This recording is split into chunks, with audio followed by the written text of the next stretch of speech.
Hey everyone, welcome back to Corporate Decoder. Today we are diving into HeartSciences Inc. latest report, and it's a real doozy. Get ready for a thrilling ride through bylaws, waivers, and maybe, just maybe, we might survive the fine print. This report is all about HeartSciences making some changes like tweaking their internal rules. These changes cover things like jury trials and shareholder rights. These things might sound super boring, but they really affect how the company works and who has the power. So let's jump in and see what's going on. But before we get started, if you appreciate deciphering Wall Street gibberish, consider subscribing. It helps a lot. Also, join our Discord community in the description below to chat all things corporate. Scroll pursuant to Section 13 or 15D of the Securities Co-Exchange Act of 1934 scroll. First, the filing is a current report, also called an 8K. This means HeartSciences is letting everyone know about some pretty big changes that happened recently. The key date here is June 27, 2025, because that is when most of these changes took effect.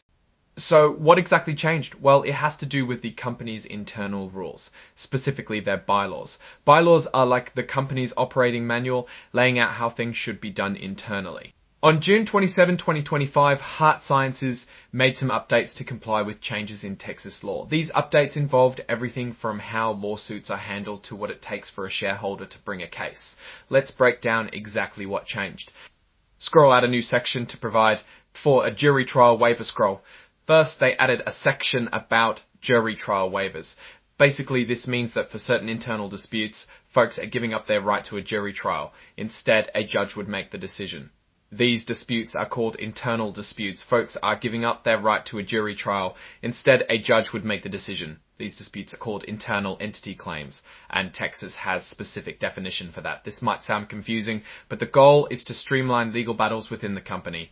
Scroll at a new section to adopt an acute ownership threshold requiring any shareholder next up. HeartSciences is raising the bar for shareholders who want to sue the company. Now, if a shareholder wants to file a derivative lawsuit, that is a lawsuit filed on behalf of the company, they need to hold at least 3% of the company's stock. Scroll, make technical revisions to clarify the scope of the exclusive forum provision. This basically means they want to make it clear where lawsuits can be filed by making revisions to its exclusive forum provision. This basically means they want to make it clear where lawsuits against the company should be filed, preventing people from shopping around for a court that might be more favourable to their case. We have covered the key details on the changes in bylaws for this filing. Now, let's zoom out. What does it all mean? These changes appear to be about tightening internal controls and making it harder for people to sue the company. Is it good for shareholders? That's a tough question and depends on your perspective. On the one hand, it could make it hard for shareholders who discover wrongdoing to hold management accountable. So where does that leave HeartSciences? It's hard to say based on this filing alone, without knowing much on the company financial background or results. But these changes could have a real impact on how the company is managed and how it interacts with its shareholders. So it's something to keep an eye on. Alright, well, we have reached the end for today. If you found this breakdown useful, be sure to hit that like button and subscribe for more deep dives into corporate filings. And as always, join our Discord community in the video description.